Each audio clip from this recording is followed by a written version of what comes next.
नमस्कार, आप देख रहे हैं न्यूज नेशन। अपनी टीम के साथ हम हाजिर हैं दमदार 10 लेकर। इस शो में हम आपको दिखाएंगे दिन की तमाम वो बड़ी खबरें जो आपके लिए जानना बेहद जरूरी है।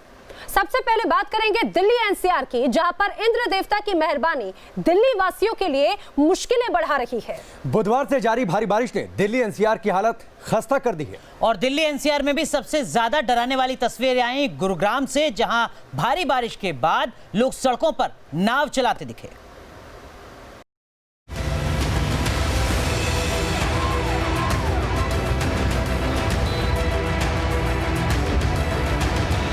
बारिश के बाद बदहाली की ये तस्वीर देश की साइबर सिटी गुरुग्राम की है।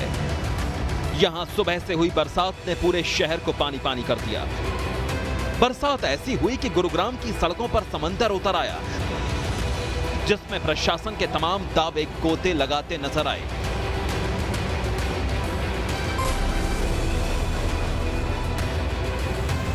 सुबह जब बरसात हुई तो वक्त लोगों के ऑफिस जाने का था, जिसकी वजह से सड़कों पर मुसीबत कई गुना बढ़ गई। कहीं घंटों लोग ट्रैफिक जाम में फंसे, कहीं प्रशासन के इंतजाम मुंह चढ़ाते दिखे। बारिश और जल भराव की वजह से इफ्को चौक के पास सड़क का काफी बड़ा हिस्सा धंस गया। एक लंबे समय बाद बारिश ने गुरुग्राम का ये हाल किया है। सुबह सवेरे बारिश के साथ शुरू हुई दिक्कतों का सिलसिला पूरे दिन बना रहेगा, इसका अंदाजा गुरुग्राम के लोगों को भी नहीं था। लेकिन जब शहर में बोट चलती नजर आने लगी, तब लोगों को समझ में आया कि बारिश प्रकोप में तब्दील हो चुकी है। तस्वीरें देखेंगे तो यकीन नहीं होगा, पूरे गुरुग्राम शहर पर पानी का राज रहा। कई रिहायशी इलाकों में सड़कों पर इतना पानी था कि कारें डूब गईं। बारिश के बाद लोग मदद के लिए इधर उधर भटकते रहे। कई लोगों की गाड़ियां पानी में डूबी थीं, लेकिन जब मदद के लिए क्रेन पहुंची तो वो भी बारिश के पानी में फंस गई। बारिश ने ट्रैफिक पर ब्रेक लगाया तो सड़कों पर गाड़ियों की जगह नाव चलने लगी। मुख्य सड़कों की कौन कहे, पॉश इलाकों की सोसाइटियों तक में पानी घुस गया। अपार्टमेंट के बेसमेंट और पार्किंग में भी बरसात के पानी ने कब्जा कर लिया। निचले इलाकों में कई परिवारों को तो घर की पहली मंजिल पर शरण लेनी पड़ी। घर से बाहर निकले लोगों के लिए तो ये बरसात मुसीबत का सबब ही बन गई। पूरे दिन देश के साइबर सिटी से शहर के ड्रेनेज सिस्टम की पोल खोलती तस्वीरें सामने आती रही। सीजन की सबसे ज्यादा बारिश के बाद ड्रेनेज सिस्टम में गड़बड़ी, संबंधित विभाग की लापरवाही और डेवलपरों की मनमानी जैसे कारणों से यह मंजर कहीं ना कहीं देखने को मिला है। वहीं शहरीकरण में तालाब गायब हो चुके हैं और बांधों के बड़े बड़े हिस्सों पर अतिक्रमण कर लिया गया। तस्वीरें गुरुग्राम के दौलताबाद की हैं, जहां पानी में फंसे 2 बच्चों को सिविल डिफेंस की टीम ने बचाया।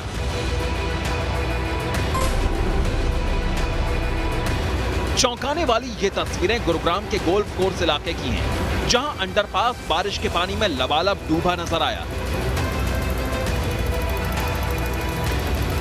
शहर के ज्यादातर अंडरपास बारिश के बाद कुछ ऐसे ही शर्मसार नजर आए।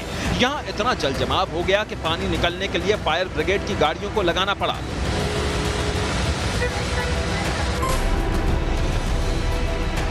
बारिश के बाद शहर की कोई सड़क, कोई गली ऐसी नहीं थी जहां बारिश के पानी ने कोहराम नहीं मचाया हो।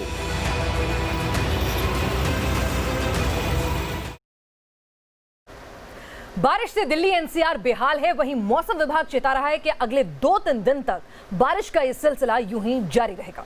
और बारिश के बाद अब बात करते हैं बॉर्डर की, जहां पर एलएसी पर भारत 2 ऐसी सड़कें बना रहा है जिससे चीन का तनाव और परेशानी दोनों बढ़ गई है।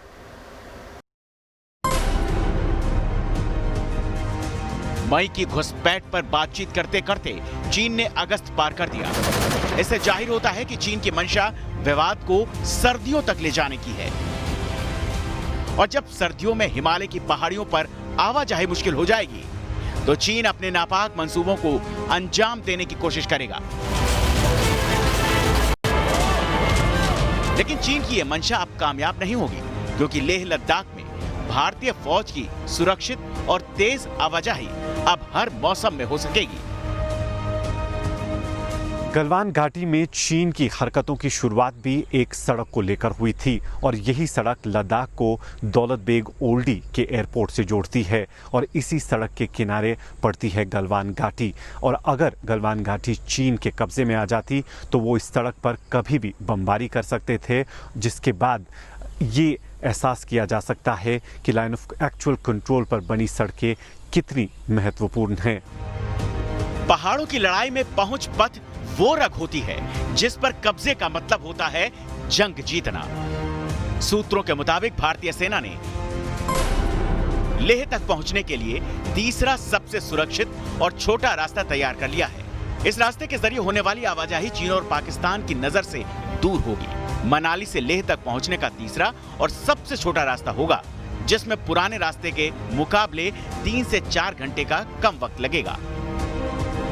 नई रणनीति क्या है, नई प्लानिंग क्या है, ये हम आपको बताते हैं। लेकिन अब तक की जो स्थिति है वो जरा आप समझ लीजिए। अगर आपको लेह जाना है तो आपके पास जो पहला विकल्प है वो है श्रीनगर से जोजिला, द्रास, करगिल और उसके बाद आप पहुंचते हैं लेह। लेकिन यहां पर सामरिक चुनौती कहीं ज्यादा है, क्योंकि ये जो पूरा रास्ता है इस पर पाकिस्तान की नजर रहती है। हमने देखा है करगिल के युद्ध में किस तरीके से इस सड़क को निशाना बनाने की कोशिश लगातार पाकिस्तान की तरफ से की जाती रही थी, क्योंकि ये एक तरीके से लाइफलाइन है पूरे लेह लद्दाख क्षेत्र की, करगिल की, और इसी को तोड़ने की कोशिश पाकिस्तान लगातार करता रहा है। लेकिन दूसरा विकल्प क्या है अगर आप ले जाना चाहते हैं सामरिक लिहाज से, रक्षा के लिहाज से, वो भी हम आपको बताते हैं। वो दूसरा विकल्प है हिमाचल प्रदेश का। हिमाचल प्रदेश की मनाली, सारचू से होते हुए आप लेह जाते हैं, लेकिन यहां पर भी चुनौतियां बहुत ज्यादा हैं, खासकर भौगोलिक लिहाज से। अब जो तीसरा विकल्प है जो अपने आप में एक बड़ी चुनौती है चीन के लिए, वो तीसरा विकल्प क्या है वो भी हम आपको दिखाते हैं। देखिए तीसरा विकल्प है मनाली, मनाली से दारचा और दारचा से लेह।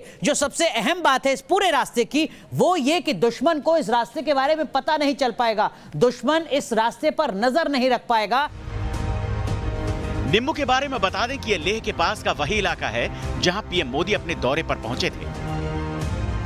भारतीय फौज सिर्फ लेह तक ही नहीं बल्कि सब सेक्टर्स भी अपनी पहुंच पुख्ता करने के लिए वैकल्पिक रास्ते बना रही है। मसलन दारबुक, श्योक, दौलत बेग ओल्डी तक पहुंचने के लिए खारदुंग दर्रे से काम शुरू हो चुका है। इस रूट में ससोमा से ससेरला और ससेरला से ससेर ब्रांगसा और ससेर ब्रांगसा से मुर्गों तक पहुंचा जा सकेगा। डीबीडीएसओ तक पहुंच के लिए भारत के पास कई और रास्तों का होना इसीलिए भी जरूरी है क्योंकि चीन इसी डीएसडीबीओ रूट को देखकर खौफ खाता है और देप्सांग के मैदानी इलाकों में घुसपैठ करके बैठी चीनी सेना की इसी रूट पर बुरी नजर भी है। लिहाजा डीबीओ तक पहुंच के लिए भारत ने वैकल्पिक तैयारी भी कर रखी है। भारतीय फौज की 14वीं कोर के जवानों की एक टुकड़ी वाहन से ससोमा से ससेरला तक पहुंची थी। बाकी सैनिकों ने आगे का रास्ता पैदल पार किया था। बताया जाता है कि पहले सेना इस रूट का इस्तेमाल करती थी, लेकिन अब इसे वाहनों के जाने लायक बनाया जा रहा है। एलएसी पर तो तनाव जारी है, लेकिन तनाव इन दिनों महाराष्ट्र में भी और भी ज्यादा बढ़ता हुआ जा रहा है। अब कंगना रनौत ने महानायक अमिताभ बच्चन पर कई सवाल खड़े किए हैं। सीबीआई जांच का फैसला चुप गया है। संदिग्ध मौत की जांच को अब मराठी अस्मिता से जोड़ने की कोशिश हो रही है और तो और अब चर्चा ये बढ़ाई जा रही है कि सीबीआई कितनी बार फिसड्डी साबित हुई है। सुशांत सिंह की मौत के दिन से कंगना रनौत ने बॉलीवुड के दोहरे चरित्र के खिलाफ तलवारें निकाल ली थी। बॉलीवुड में गैंगबाजी, नेपोटिज्म, साजिश और शोषण के खिलाफ आवाज बुलंद कर रही कंगना के निशाने पर अब बॉलीवुड के बड़े चेहरे आने लगे हैं। चाहे वो अमिताभ बच्चन की चुप्पी पर कंगना के वार हो या दीपिका के खिलाफ कंगना का दंगल, सुशांत की मौत के बहाने कंगना रोज बॉलीवुड पर प्रहार कर रही हैं। अमिताभ बच्चन सुशांत के लिए इंसाफ नहीं मांग सकते। अब आप सोचिए क्यों? जब अमिताभ जी इतने डरे हुए हैं तो बाकी लोग क्या करेंगे? मैं नहीं मानती कि उनका दिल नहीं रोया होगा। कंगना ने इस बयान से बिग बी पर दोहरा अटैक किया। एक तो बॉलीवुड के गैंगबाजी का खौफ और दूसरा निशाना नेपोटिज्म पर भी था। कंगना का बिग बी पर यह अटैक इस बात का सबूत है कि नेपोटिज्म का मुद्दा बॉलीवुड को पूरी तरह से अपनी लपेट में ले चुका है और अब इसके लपेटे में बड़े बड़ों का आना तय है। हालांकि अमिताभ बच्चन ने कंगना के सवालों पर अब तक कोई जवाब नहीं दिया है और न ही सुशांत सिंह राजपूत केस पर अपनी चुप्पी तोड़ी है। सुशांत की मौत के मसले पर बॉलीवुड के खानदानी बोले तो नेपोटिज्म गैंग की ओर से चुप्पी नहीं साधी गई है। खुद को बाहरी बताने वाले गैर फिल्मी बैकग्राउंड के कलाकारों ने भी चुप्पी साध रखी है और कंगना की माने तो ये चुप्पी बॉलीवुड गैंग्स के डर से है। दरअसल सुशांत मामले ने बॉलीवुड को दो फाड़ कर दिया है। इसमें एक तरफ वो लोग हैं जो बड़े बॉलीवुड खानदानों से संबंधित है, तो दूसरी तरफ वो हैं जो बाहर से आए हैं और बिना किसी बैकग्राउंड के बॉलीवुड में अपनी जगह बनाई है। अजीब बात तो यह है कि दोनों पक्षों के बीच की यह खाई लगातार बढ़ती ही जा रही है। इस संदिग्ध मौत के केस की जांच को लेकर मराठी बनाम बिहारी सियासत का भी रंग दिया जा रहा है। बॉलीवुड में मचे घमासान के बीच अब बात कोरोना की करते हैं। दरअसल भारत में कोरोना का पीक बेहद करीब है, यानी बहुत जल्द भारत में कोरोना संक्रमण के मामले घटना शुरू हो जाएंगे।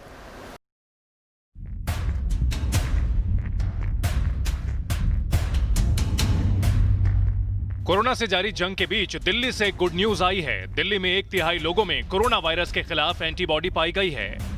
एक सीरो सर्वे के बाद दिल्ली सरकार की ओर से यह दावा किया गया। दावे के मुताबिक सीरो सर्वे के लिए 15,000 सैंपल लिए गए थे, जिसमें 29.1% लोगों में एंटीबॉडी पाया गया। सीरो सर्वे में 28.3% पुरुष और 32.3% महिलाओं में एंटीबॉडी पाई गई है। एज ग्रुप की बात करें तो 18 साल से कम उम्र के लोगों में 34.7% एंटीबॉडी पाई गई है। 18 से 49 की उम्र वालों में 28.5% और 50 साल से ज्यादा उम्र वालों में 31.2% एंटीबॉडी मिली है। आंकड़ों से साफ है कि 18 साल से कम उम्र के लोग कोरोना से ज्यादा संक्रमित हो रहे हैं और खुद ठीक भी हो रहे हैं। 30% लोग दिल्ली के ऐसे हैं, जब हमने सैंपल टेस्टिंग की तो ये निकल के आया कि दिल्ली में 29% लोगों को कोरोना हो चुका है और वो अपने आप ठीक हो चुके हैं, वो पता भी नहीं चला उन लोगों को। तो एक तरह से अगर 2 करोड़ जनसंख्या माने दिल्ली की, तो लगभग 60 लाख लोगों को कोरोना होके वो ठीक हो चुके हैं। जब वायरस शरीर में प्रवेश करता है तो उसे खत्म करने के लिए शरीर कुछ प्रोटीन बनाता है, इन्हें एंटीबॉडी कहते हैं। शरीर में कोविड-19 एंटीबॉडी होने का मतलब है कि शख्स संक्रमित होकर ठीक हो चुका है। एक्सपर्ट के मुताबिक अगर 40 से 60% लोगों में एंटीबॉडी बन जाए तो इसे हर्ड इम्यूनिटी की स्टेज कहते हैं। इससे संक्रमण फैलने का खतरा कम होता है। लेकिन एक्सपर्ट ये भी कहते हैं कि हर्ड इम्यूनिटी की बात तभी की जानी चाहिए जब वैक्सीन देकर उन लोगों की सुरक्षा तय कर दी जाए जिन्हें बीमारी से ज्यादा खतरा है। एक तरफ पीक आ रही है तो दूसरी तरफ सीरोलॉजिकल सर्वे टेस्ट में यह पता चल रहा है कि बड़ी तादाद में भारतीयों में कोरोना के एंटीबॉडी मिल रहे हैं। एंटीबॉडी मिलने का मतलब होता है कि कोई शख्स कोरोना से ठीक हो चुका है। पुणे जैसे शहरों में तो 50% लोगों में एंटीबॉडी पाई गई है और इसे भी जानकार खुशखबरी बता रहे हैं। यह स्टडी पुणे नगर निगम और Indian institute of science education and research ने मिलकर की है, जिसमें पुणे के 51.5% लोगों के शरीर में एंटीबॉडी पाया गया। नतीजे चौंकाने वाले हैं क्योंकि इसका मतलब यह है कि शहर के आधे से ज्यादा लोग संक्रमित हो चुके हैं। और इन सब के बीच अब बात करते हैं भारत चीन सीमा विवाद की, जहां लगातार घमासान देखा जा रहा है, बैठकों का दौर भी देखा जाता रहा। लेकिन इन सब के बीच बातचीत की टेबल पर चीन बात कुछ करता है, वहीं दूसरी तरफ नजर कुछ और आता है। लद्दाख में चीन सैन्य तैनाती बढ़ा रहा है। लद्दाख में चीन ऑप्टिकल फाइबर बिछा रहा है। लद्दाख में चीन इंफ्रास्ट्रक्चर बढ़ा रहा है। नेपाल के लिपुलेख में चीन फौजी तैनाती कर रहा है। बावजूद इसके हिंदुस्तान ने अभी तक चीन से ये उम्मीद लगा रखी है कि अगली बातचीत में चीन अपने घुसपैठी सैनिकों को वापस बुला लेगा। लद्दाख से सैनिकों की वापसी के लिए भारत और चीन के अधिकारियों के बीच इस बार आमने सामने की नहीं बल्कि वीडियो कॉन्फ्रेंसिंग के जरिए मुलाकात हुई और नतीजा यही है जिसमें लिखा है कि भारत और चीन दोनों पक्ष शांति से बातचीत करते रहेंगे और समाधान की तलाश करते रहेंगे। बैठकों के बहाने चीन की कोशिश है कि समय को बर्फबारी तक ले जाया जाए, जिससे लद्दाख की ठंड में भारत की तरफ से बड़ी सैन्य कार्यवाही की आशंका कम हो जाए और जो जहां खड़ा है उसी को ही वास्तविक नियंत्रण रेखा मान लिया जाए। लेकिन भारत भी ड्रैगन से भयभीत होने वाला नहीं, उल्टा चीन की हर चालबाजी का पलटवार करने के लिए तैयार है हिंदुस्तान। इस लिहाज से भारत भी तैयार है कि लाइफ ऑफ एक्चुअल कंट्रोल पर डिफेंस और डिप्लोमेसी दोनों का इस्तेमाल होगा। ना घुसपैठ बढ़ेगी, ना कोई अगला गलवान होगा। तो ये था आज का दमदार 10। लेकिन आप बने रहिए न्यूज़ नेशन के साथ, क्योंकि खबरों का सिलसिला यहाँ कभी नहीं थमता।